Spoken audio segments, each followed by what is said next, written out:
Music.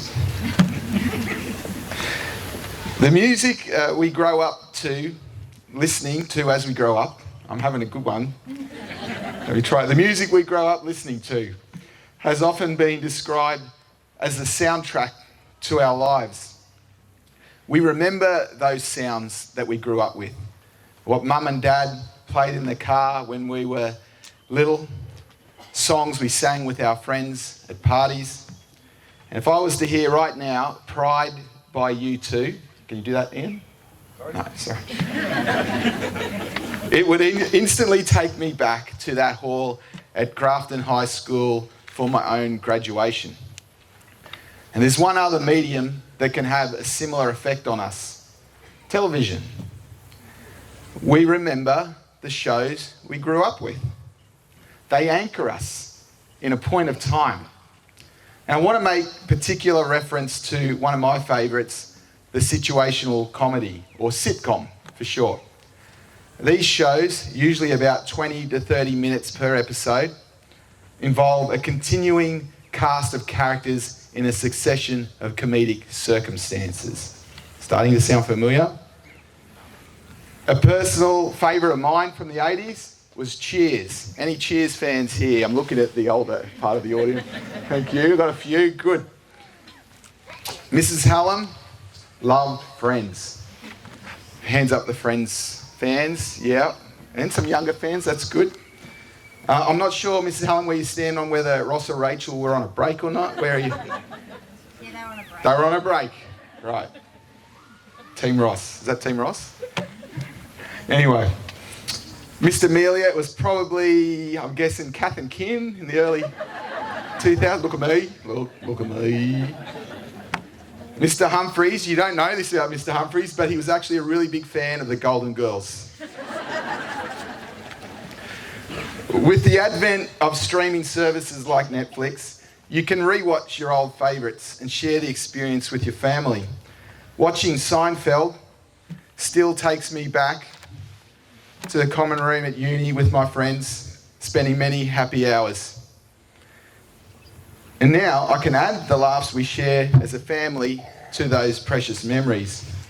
When I think back on the life and times of the class of 2022, it does remind me of a sitcom.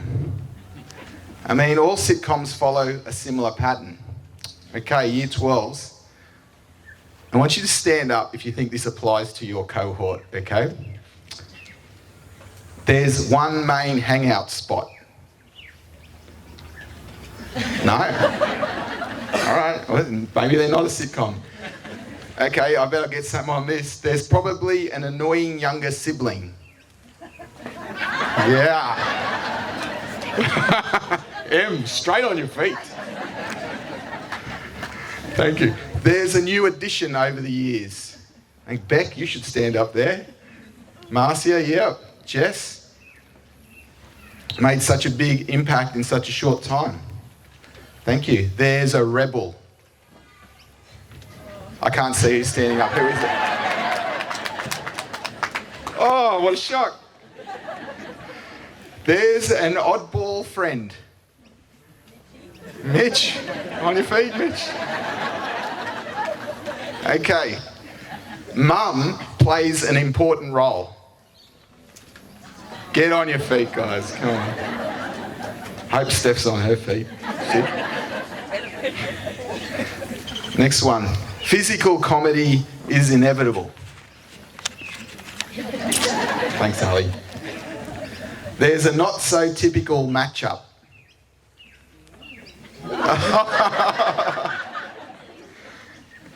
There will be a breakup. We'll leave that one. There's true friendship.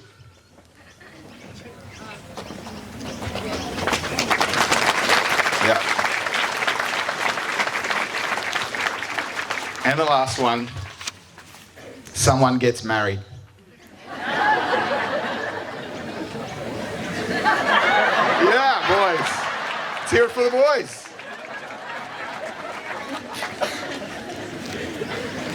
In those first early seasons, the characters are being established. the success of the sitcom is based on the quality of its characters. Whatever you know about the class of 2022, you should know there's some quality characters. For example, every sitcom has an eccentric character, a zany one, a scatterbrain, a goofball, like Phoebe from Friends, or Dwight from The Office, or in our case, a Mitch Gordon. Although I have heard of a comparison between Kramer from Seinfeld and Toivo. If it's a show about a family, like Full House or Malcolm in the Middle, this character often takes the form of the bumbling dad, the Mr. Humphries, if you will. On the flip side of the eccentric character is the square, the person who loves to do the right thing and bring order to the chaos of the universe. It's Amy from Brooklyn Nine-Nine or Leslie Knope from Parks and Recreation. The square doesn't always get the funny lines, but a large portion of the comedy comes from their reactions to the situation or the other characters. And I'm sure you know what I mean, Lara. Mrs. Hallam does. Similar to the square is the sage, the voice of reason. They act as a sort of mentor to the characters in the group and step in to dispense advice, like Pam in The Office or Captain Holt in Brooklyn Nine-Nine. The sage usually has a leadership position of some sort, and there are many fine leaders in this group.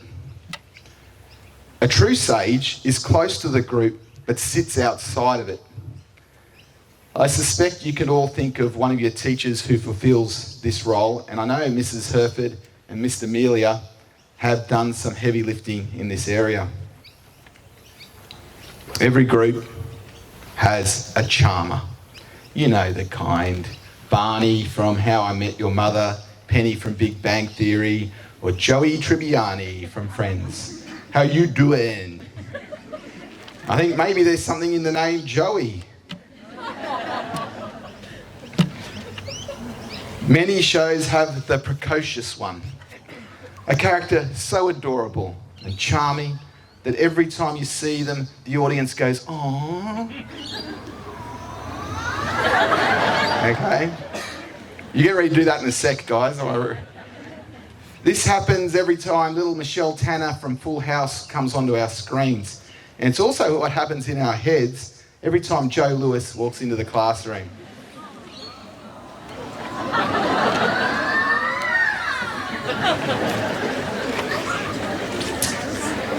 And let's not forget my favourite, the lovable dork. You're Michael Scott from The Office, or Boyle from Brooklyn Nine-Nine. I polled the class on who they thought had filled this role for them, and they were split between Ali and Declan. Although, Mrs. Hunter, you got a mention as well, so the key word here is lovable. And fellas, just remember, from one lovable dork to another, in Friends, Ross ended up with Rachel. Sorry, was that a spoiler? Thought everyone knew by now. Throughout the course of the life of a sitcom, the characters grow. They grow through experiencing hardships, challenges, and conflicts. Over time, you become invested in these characters, like they're your family and friends as well, but you only have to see them for 30 minutes a week. Sometimes one of your favourite characters leaves the show, and it's never the same again. And we're reminded that all good things come to an end.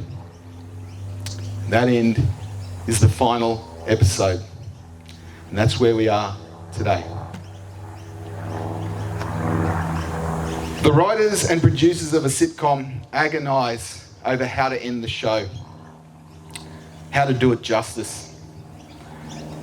Very few sitcoms nail the ending. Many leave their fans with a bitter taste in their mouth.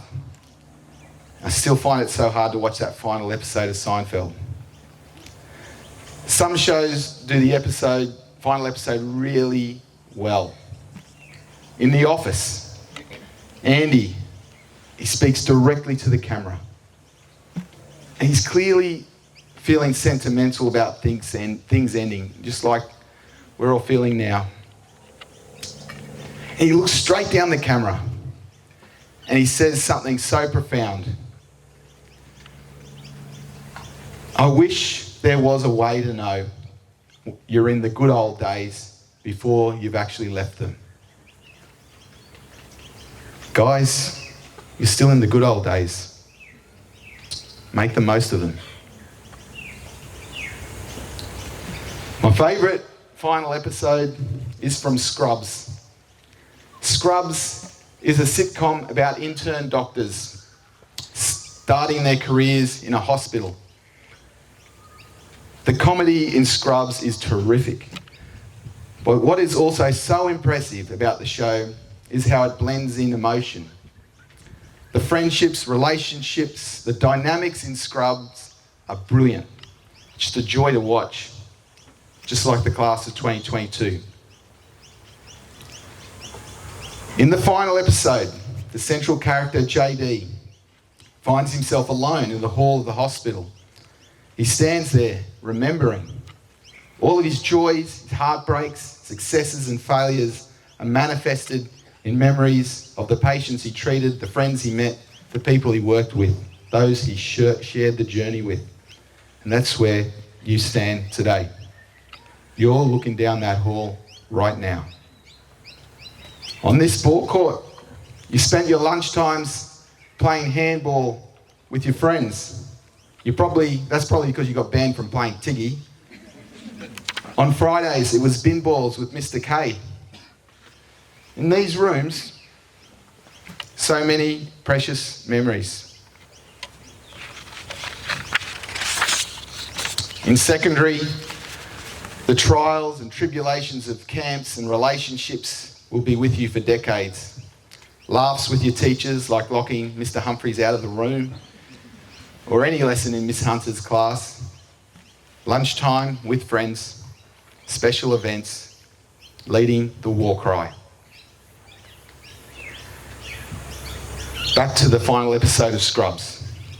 JD takes one last look around the rooms where he spent this important stage of his life, living and learning. He looks down that corridor and all of his memories come back to life. They're there waiting for him. His old friends, patients, colleagues, all played a part in making him who he is today. They form a guard of honour. Sound familiar? As he walks down the corridor one final time. Music plays.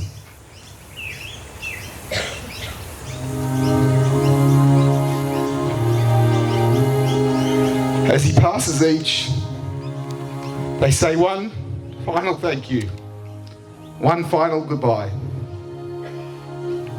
But it's not the end. You've been cast in a new show with many chapters yet to be written. And many characters to meet. Like every show, there will be drama, challenges, and heartbreak. But these moments are important.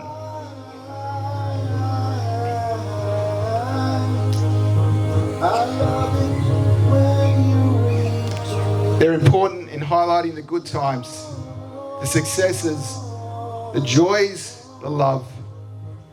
So much yet to be written in that book of love. The book of love has music in it. In fact, that's where music comes from. Some of it's just transcendental. Some of it's just really dumb. Just remember,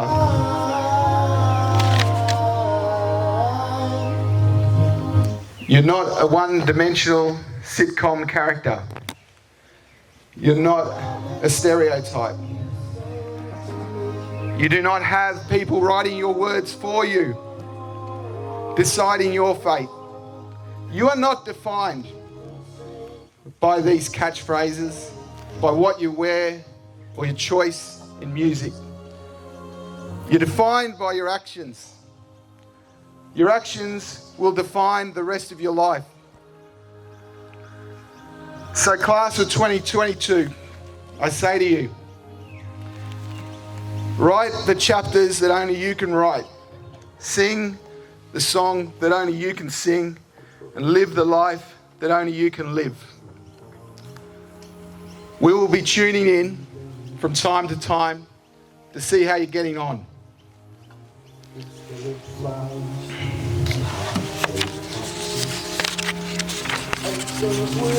Do you remember, right at the start of this address, I was talking about music, talking about how songs can remind you of specific times in your life.